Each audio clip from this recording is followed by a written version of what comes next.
Roro genggong sabdo palon nagih janji. Leluhur menangis, sering mimpi didatangi leluhur. Akhirnya seorang gadis dan berikut kakaknya memutuskan untuk masuk agama Hindu dan sampai sekarang menjadi jero dasaran.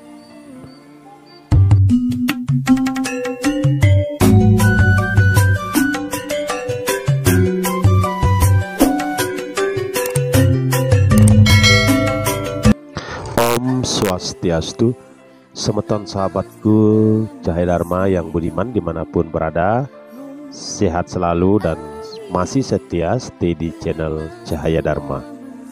Pada kesempatan yang sangat berbahagia ini, Cahaya Dharma mengulas perjalanan seorang dharmika yang akhirnya memutuskan untuk kembali di rumah Dharma dengan melakukan prosesi upacara Sudi Wadani masuk agama Hindu.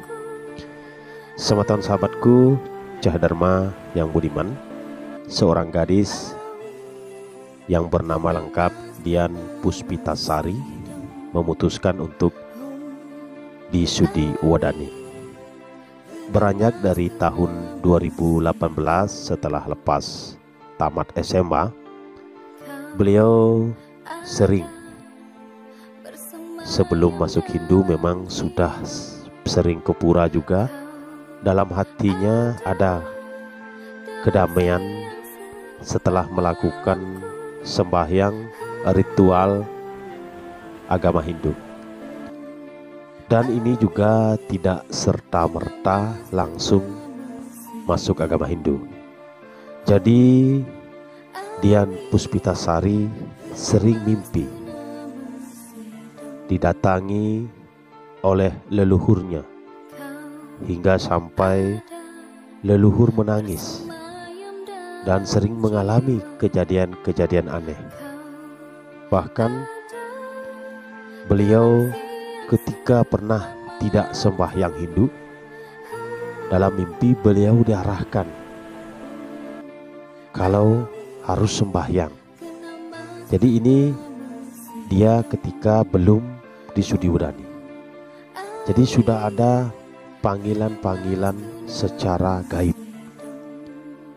Dan akhirnya Dian Puspitasari dengan perjuangan yang sangat luar biasa akhirnya memutuskan untuk disudi Wadani dan sekarang namanya menjadi Nikomang Dian Puspitasari.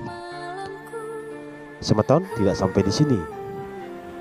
Beliau juga ngiring ide Ratu Niang dan ngiring Jero Manik Kencana. Ini nama gaib yang diiringi oleh Nikomang Puspitasari sebelum menjadi dharmika yang bernama Dian Puspitasari. Jadi dari sini beliau juga tidak seperti masyarakat Hindu pada umumnya. Beliau juga di sini ngiring Jero Manik Kencana, bahkan beliau juga melaksanakan swadharma mengobati. Jadi kerasa ada yang menuntun secara niskala. Dan berikutnya selang beberapa tahun lama ini, kakaknya atas nama Aris Wicaksono memutuskan juga untuk masuk agama Hindu, bukan karena ikut-ikutan, tapi karena merasa ada kedamaian, bahkan terkait adanya mimpi. Bahkan ada petunjuk secara niskala di alam mimpi, leluhurnya datang menangis. Akhirnya kakak dari Puspitasari, Aris Wicaksono, memutuskan juga untuk disudi Wadani. Ini selang lama ya dari adiknya. Dan sekarang mereka berdua sudah sah menjadi penganut agama Hindu dan melakukan swadharma, ngiring susunan dan menjadi nama Nikomang Puspitasari sekarang beliau dipanggil Jero, karena beliau juga melakukan swadharma, mengobati, kayak ada yang nuntun. Ini memang kalau dicerita sekali diungkapkan dengan kata-kata, tapi inilah realita yang ada.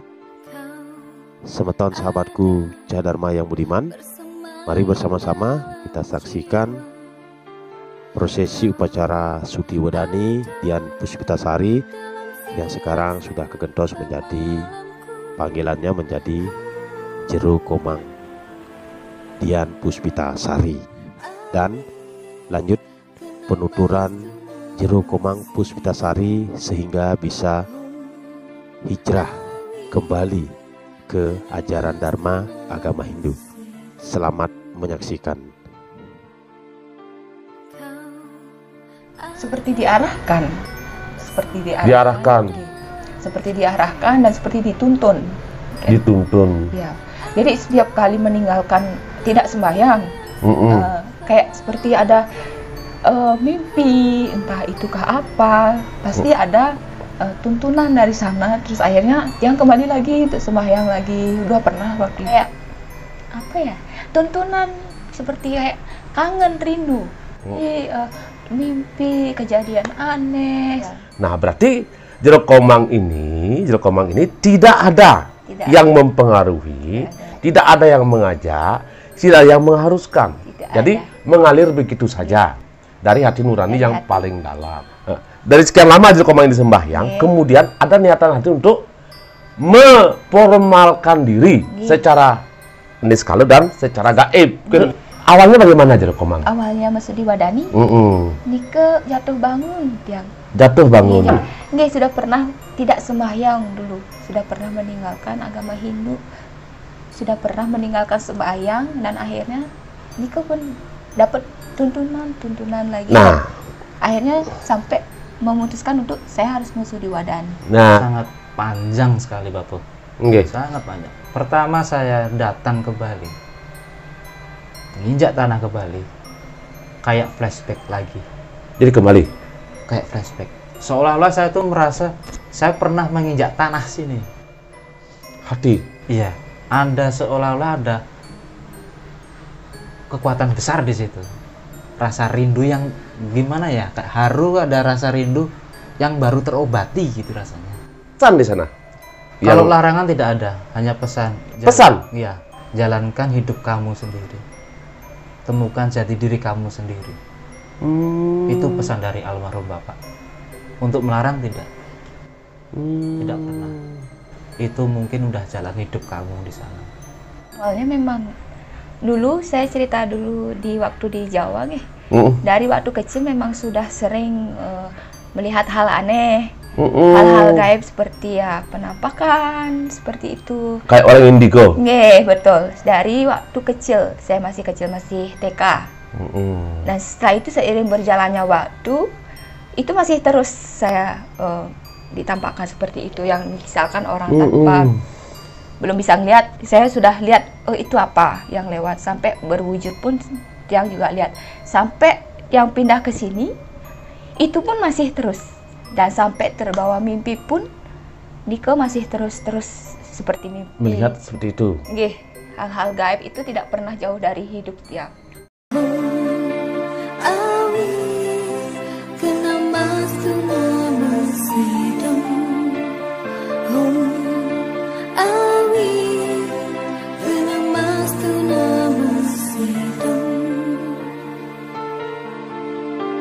Kau ada bersemayam dan